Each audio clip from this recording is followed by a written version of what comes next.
Okay, we're live streaming. Okay, thank you, Madam Clerk. Do I have a motion to come out of executive session? So moved. Is there a second? Second.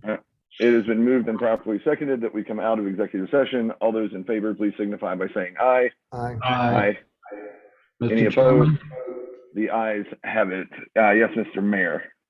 I'd like to make a motion that we charge staff to continue with contract discussions or negotiations for the provision of electric vehicle charging services in the city, but to look at all possible locations for that use. Second. All right, that has been moved and properly seconded. Is there any further discussion? Yes. Yes, Councilmember Parker. Thank you, Mr. Chairman. Just two things real quick. I've been getting emails and phone calls about the pedicab ordinance. Just no one will have a resolution. We put that on next meeting's business.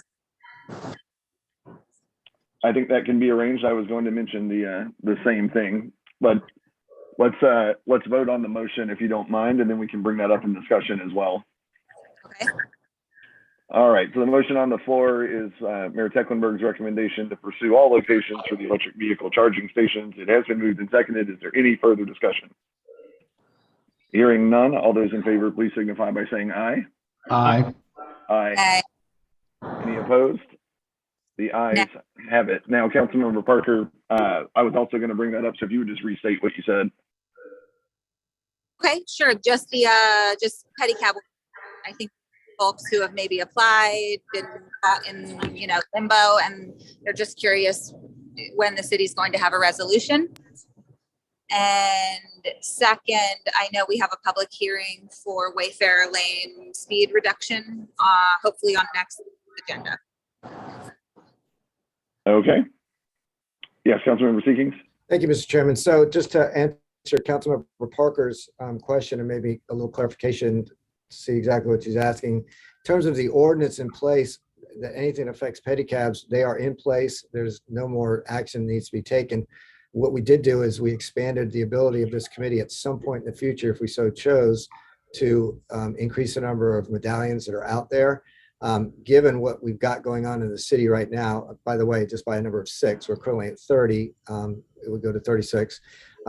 With rethinking the tourism management plan, with rethinking the peninsula or downtown plan, and whatever you think about it, with some issues with public safety, with the issues that we've got on King Street, with shutting it down on the prime nights to one-way traffic, it would seem to me at this point, status quo ante is where we ought to be on pedicabs, and expanding it it's just not the right time to do it. I mean, I think we would be making a big mistake as keepers of the gate of the traffic and transportation in the city to expand those medallions at this point. So I hear what Councilmember Parker's saying, but I think we just need to, as a matter of policy, sort of keep it where we are until we get all these issues resolved. Not the least of which is that King Street issue, because if you go out there, if you've ever been out there when it's closed down Thursday, Friday, Saturday night, which is when we'd be increasing those medallions, it's crazy up there as it is. And I don't know about anybody else on this committee, including you, Mr. Mayor, but I live, work, play downtown and deal with the traffic and transportation and tourism issues all the time.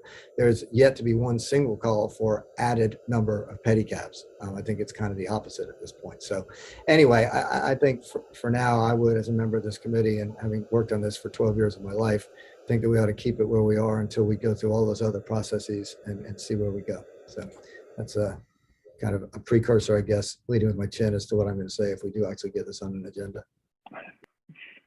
All right, thank you. Councilmember Parker, do you still have your hand up? Yes, thank you, Mr. Chairman. Yes, thank you, Councilmember Seekings. I know this affects more your district. I think it was just more, there were some folks looking for the resolution. So if we're not going to add them, then, if that's the chosen route, then I think that's what, we need to specify, because maybe there were people that were waiting. But again, we don't utilize them on James Island, so I don't know if there needs to be an increase or a decrease, but some folks were just looking for that resolution. So just to clarify. All right, thank you, Councilmember Parker. Does anyone else have anything to bring up before we adjourn so people can go to real estate? Mr. Chairman, yes, ma'am. Also just need the committee members to let me know. I sent an email out last week about setting up the public hearing for Wayfarer Lane for the speed reduction, and we were looking at Tuesday, August 9th at 5 o'clock. So if you could please respond, just let me know because we have to advertise that in the paper. Okay, will do. All right, if there's nothing further, I will go ahead and call the meeting adjourned.